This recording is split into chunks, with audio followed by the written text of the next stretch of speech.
Good morning students, I am MRK. Today நம்ம பார்க்க போகிறது +2 மேத்தமெட்டிக்ஸ் எக்ஸசைஸ் 1.1 டே 1. Okay good. அட்ஜாயின் மேட்ரிக்ஸ் எப்படி கண்டுபிடிக்கிறது அப்படின்றத நம்ம இன்றைக்கி பார்க்க போகிறோம். 2x2 மேட்ரிக்ஸ் 3x3 மேட்ரிக்ஸ் கொடுத்துருக்கு எக்ஸசைஸ் 1.1ல் ஃபஸ்ட் ரோமன் லெட்டரில். Okay good. கிவன் ஏன்ற மேட்ரிக்ஸை ஃபஸ்ட் ரோமன் லெட்டரில் ஃபஸ்ட்டு கொஸ்டினை எடுத்துக்கிட்டு இருக்கேன். Capital A = -3 4 6 2. அப்போ அதிலிருந்து அட்ஜாயின் மேட்ரிக்ஸ் கண்டுபிடிக்கிற எப்படி அப்படின்றத கண்டுபிடிக்க போகிறோம். லீடிங் டயகனலை இன்டர்சேஞ்ச் பண்ணிவிட்டு கோஃபேக்டரை வந்து டிரான்ஸ்போஸ் பண்ணணும் அப்படின்ற எழுத கான்செப்ட் எழுதிக்கோ, அது இம்பார்ட்டன்ட் கிடையாது, எழுதுனா எழுதிக்கோ. லீடிங் டயகனல் இன்டர்சேஞ்ச் பண்ணிவிட்டு நெக்ஸ்ட் அதர் டயகனலை சைன் சேஞ்ச் பண்ணணும். Okay right. பட் நம்ம வந்து ஒரிஜினல் டீச்சர்ஸ்ட்டு சொல்லையில் எப்படி சொல்லணும் அப்படின்னா, எந்த மேட்ரிக்ஸுக்கும் நம்ம அட்ஜாயின் மேட்ரிக்ஸ் கண்டுபிடிக்கணும் அப்படின்னா கோஃபேக்டரை கண்டுபிடிச்சி டிரான்ஸ்போஸ் பண்ணணும் அப்படின்னு தான் சொல்லணும். Okay good. அதை பார்த்துக்கோ. இந்த 2x2 பொறுத்த மட்டும் இல்லை, லீடிங் டயகனல் இன்டர்சேஞ்ச் பண்ணிவிட்டு சைனை அதர் டயகனலில் சைனை சேஞ்ச் பண்ணியிருக்கேன் ஷார்ட்கட் மெத்தடில் எல்லோரும் செய்கிற மாதிரி. ஓகே பட் டீச்சர்கிட்ட சொல்லல அப்படி சொல்லக்கூடாது. Okay good. அடுத்து நெக்ஸ்ட்டு 3x3 மேட்ரிக்ஸில் அதை நம்ம அட்ஜாயின் மேட்ரிக்ஸ் கண்டுபிடிக்கணும்னா கொஞ்சம் டிலே ஆகும், பொறுமையாக நிதானமாக செய்யணும். ஏன்னா அது வந்து 3x3 மேட்ரிக்ஸ் நம்ம டயகனல்லாம் மாற்றலாம் முடியாது. எப்போயுமே ஒரு மேட்ரிக்ஸ்க்கு நம்ம அட்ஜாயின் மேட்ரிக்ஸ் கண்டுபிடிக்கணும் அப்படின்னா கோஃபேக்டர் கண்டுபிடிச்சி டிரான்ஸ்போஸ் பண்ணணும், அதுதான் உண்மை. ஓகேயா ரைட். இப்போ நான் வந்து அதாவது ஃபஸ்ட் ரோமன் லெட்டரில் செகண்ட் சம் இருக்குது பார்த்தியா, அதை எடுத்து செய்ய போகிறேன். என்ன செய்கிறேன் அப்படின்ட்டு பாரு. எக்ஸசைஸ் 1.1 ஃபஸ்ட் ரோமன் லெட்டரில் second sum. Okay right good. Capital A அப்படின்னு எடுக்கிறேன். கிவன் அந்த மேட்ரிக்ஸை எடுக்கிறேன். கேபிட்டல் A = அப்படின்னு போட்டு எடுத்துகிட்டு வரேன். புக்கை பார்த்து நான் எழுதிக்கிட்டு இருக்கேன். 2 3 1 3 4 1 3 7 2. Okay good. இது ஏன்றதை ப்ராக்கெட் போட்டு ஒரு மேட்ரிக்ஸை கொடுத்த மேட்ரிக்ஸை கிவன் அப்படின்னு எடுத்து எழுதிட்டேன். நல்லா எழுதிக்கிறேன். Okay good. Next adjoint A = capital AIJ transpose அப்படின்னு எழுதிக்கிறணும். ஏன்னா அதுதான் கோஃபேக்டர் அப்படின்னு அர்த்தம். கான்செப்டுக்கு எழுதுறது கேபிட்டல் AIJன்றது தான் கோஃபேக்டர். அப்போ adjoint A = capital AIJ whole transpose அப்படின்னு எழுதிக்கிறணும். நெக்ஸ்ட்டு நான் ப்ராக்கெட் மட்டும் போட்டுட்டு ஹோல் டிரான்ஸ்போஸ் போட்டுக்கிறேன். அகெயின் ஒரு இதை போட்டிருக்கேன், மேட்ரிக்ஸ் போட்டிருக்கேன். Okay good. இப்போ நான் வந்து என்னுடைய மெத்தடை ஃபாலோ பண்ண போகிறேன். இது டீச்சர்ஸை பொறுத்து மாறும். அட்ஜாயின் மேட்ரிக்ஸ் கண்டுபிடிக்கிறது பல வழிகள் இருக்குது அப்படின்னு சொல்லல. எந்த மெத்தட் உனக்கு ஈஸியாக இருக்கோ அதை நீ ஏற்றுக்கோ. இப்போ நான் சொல்லிக் கொடுக்குற மெத்தட் வந்து என்னுடைய வேயில் நான் போகிறேன். ஓகே ஆனால் பட் எப்போயுமே அட்ஜாயின் மேட்ரிக்ஸ் கண்டுபிடிக்கணும். நான் கோஃபேக்டரை கண்டுபிடிச்சி டிரான்ஸ்போஸ் பண்ணதான். ஓகே இப்போ நான் ஃபஸ்ட்டு சர்க்கிள் பண்ணுறேன். அந்த சர்க்கிளில் 4 1 7 2 அப்படின்னு எழுதுகிறேன். நெக்ஸ்ட்டு மேலே அபவ் பண்ணுறேன். 3 1 4 1 அப்படின்னு இங்கே கீழே எழுதுவேன். 3 1 4 1. நெக்ஸ்ட்டு அடுத்த இதில் எங்கிட்டு லெஃப்ட் சைடில் 3 4 3 7. நெக்ஸ்ட்டு 2 3 3 4 அப்படின்னு எழுதிட்டேன். இது ரஃப் ஒர்க்கு. ஓகே கோஃபேக்டர் கண்டுபிடிக்க போகிறக்காண்டி நான் எழுதிக்கிட்டு இருக்கேன். Okay good. நெக்ஸ்ட்டு அப்படியே கிராஸ் மல்டிப்ளை பண்ணி ஒவ்வொரு எலமெண்ட்டாக எடுத்து இங்கே கொண்டு வருவேன். 4 2 are 8 minus opposite direction 1 7 is 7. Subtract பண்ணால் என்ன கிடைக்கும் 1 அப்படிங்க எடுத்து எழுதிடலாம். இல்லை எவ்வொரு எலமெண்ட்டை இங்கே கிராஸ் பண்ணிவிட்டு அப்புறம் கூட இங்கே எழுதலாம், தப்பு இல்லை. 1 3 is 3 3 2 are 6 -6. சப்ராக்ட் பண்ணால் -3. Okay next 7 3 are 21 -12. Okay good. அதை அப்படியே இங்கே ஆன்சர் எடுத்துகிட்டு வரேன் 9.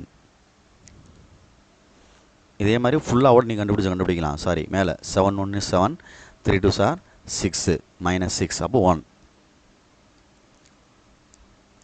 Next 2 2 are 4 1 3 is 3.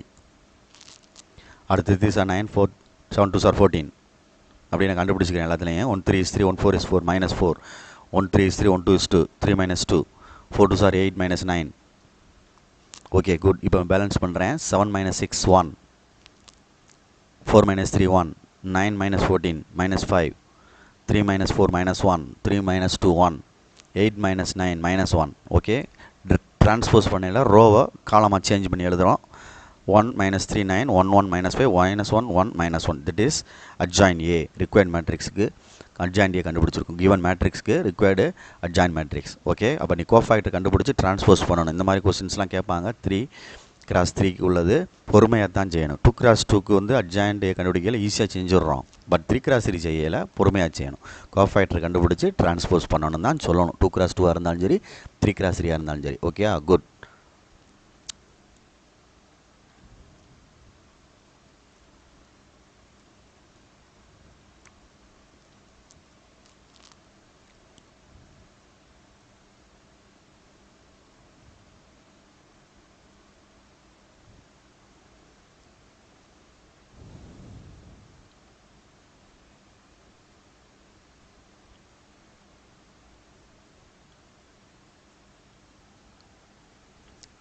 அந்த நான் சர்க்கிள் போட்டு எழுதுனதை நம்பர் போட்டு காமிச்சிருக்கேன். First circle, second circle, third circle, fourth circle இந்த எழுதியிருக்கேன்.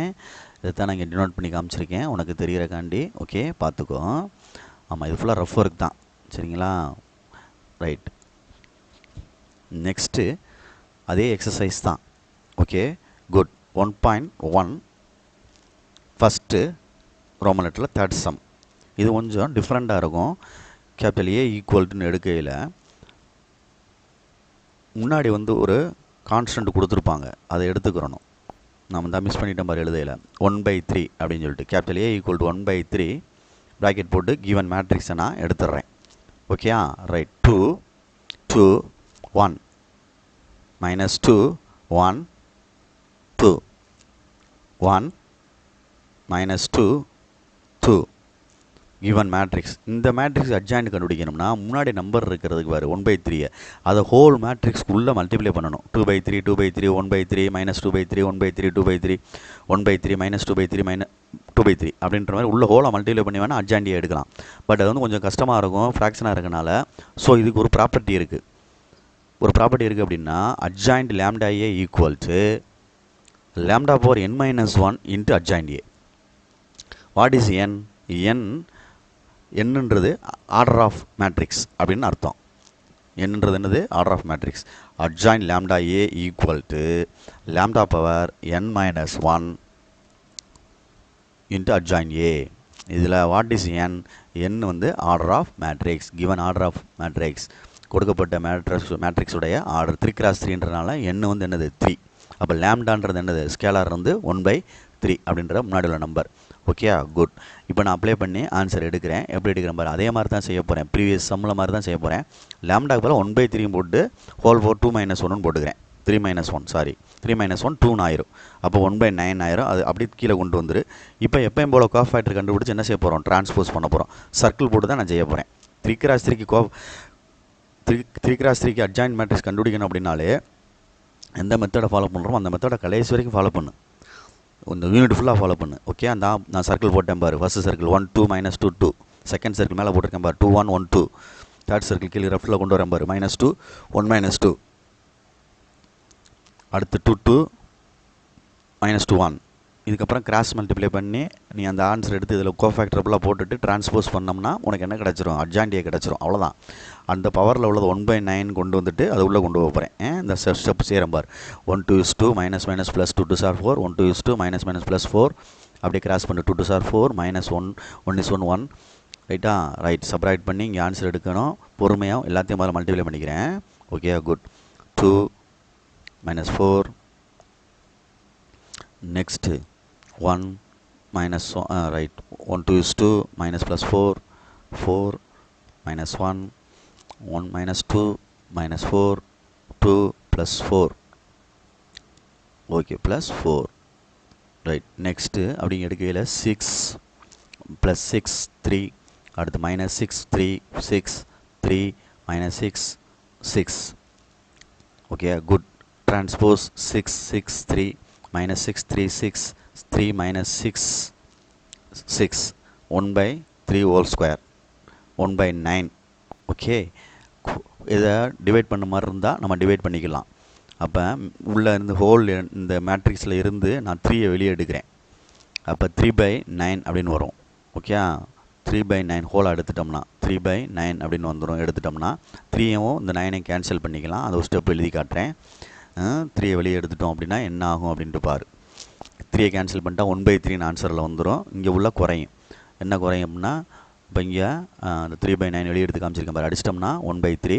இது என்ன ஆயிரும்? 2 -2 ஏன்னா 3 வெளியே எடுக்கிறோம்ல ஹோலா.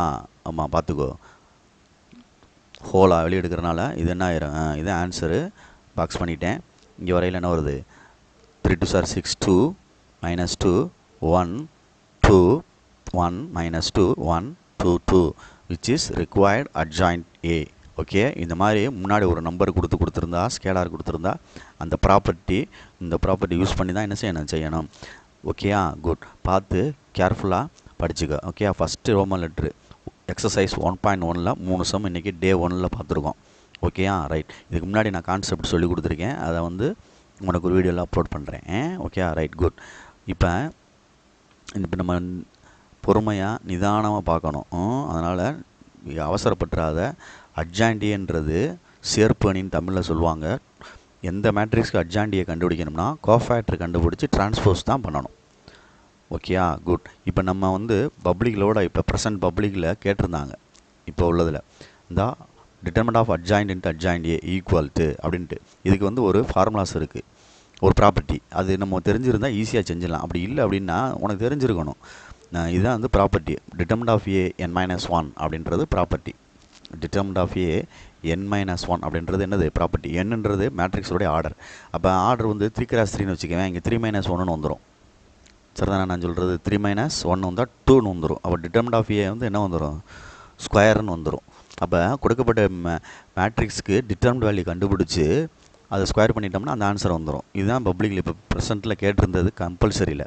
பட் பசங்க வந்து டிஃபிகல்ட்டாக நினைக்கிற மாதிரிலாம் இருந்தாங்கன்னா யோசிக்கக்கூடிய தன்மையை குறைஞ்சிருச்சு அப்படின்னு அர்த்தம். நம்ம யோசிக்கணும், இதில் என்ன சொல்லியிருக்கு அப்படின்னு பாரு. அட்ஜாயிண்ட் ஆஃப் அட்ஜாயின்டியும் கேட்டு இல்லை, நம்ம டேரெக்டாக செய்யலாம். என்ன செய்யலாம் அப்படின்னா, இந்த கொடுக்கப்பட்ட ஏக்கு அட்ஜாயின்டியை கண்டுபிடிச்சிட்டு அகைன் அந்த அட்ஜாயின்ட் ஏக்கு என்ன கண்டுபிடிக்கணும், அட்ஜாயின்ட் கண்டுபிடிக்கணும். 2 தடவை செய்ய வேண்டியிருக்கும். அப்படி செஞ்சுட்டு நீ அந்த 2 சைடு என்ன போட்டிருக்கு, டிட்டர்மெண்ட் போட்டிருக்கு, அப்படி நீ ஆன்சர் எடுத்தாலும் ஓகே தான். நான் சொல்கிற புரியுதா? அந்த 2 சைடும் ஹோல் மாடலஸ் போட்டிருக்கு, டிட்டர்மெண்ட் போட்டிருக்குல்ல, அதனால் நம்மளே சாதாரணமாக செய்கிற மாதிரி செய்யலாம். என்ன செய்யலாம், அட்ஜாயின்ட் கண்டுபிடிச்சி மறுபடியும் அட்ஜாயின்ட் கண்டுபிடிச்சிட்டு அதுக்கு டிட்டர்மெண்ட் வேல்யூ கண்டுபிடிச்சா 1 வரும். அதை ஸ்கொயர் பண்ணிட்டோம்னா முடிஞ்சிடும். இது நீ இந்த இதுக்கு டிட்டர்மெண்ட் ஏ கண்டுபிடிச்சிட்டு 1ன்னு ஆன்சர் வரும். இதை கண்டுபிடிச்சி பார்த்தீங்கன்னா அதை ஸ்கொயர் பண்ணிவிட்டால் ஆன்சர் வந்துடும். இது ப்ராப்பர்ட்டி யூஸ் பண்ணி செய்கிறது. அப்போ நம்ம யோசிக்கணும், எப்படி செய்யலாம், ஷார்ட்டாகவும் செய்யலாம், ப்ரீஃபாகவும் செய்யலாம், ஆனால் ஐடியா பண்ணி செய்யணும். இதுதான் உன்னுடைய திறமையை பொறுத்தது எல்லாமே. சரியா சொல்கிறது? நம்ம நிதானமாக யோசிக்கணும். அதனால தான் கான்செப்ட் படி அப்படின்றத சொல்கிறோம். ஓகேயா, தேங்க்யூ ஸ்டூடெண்ட்ஸ்.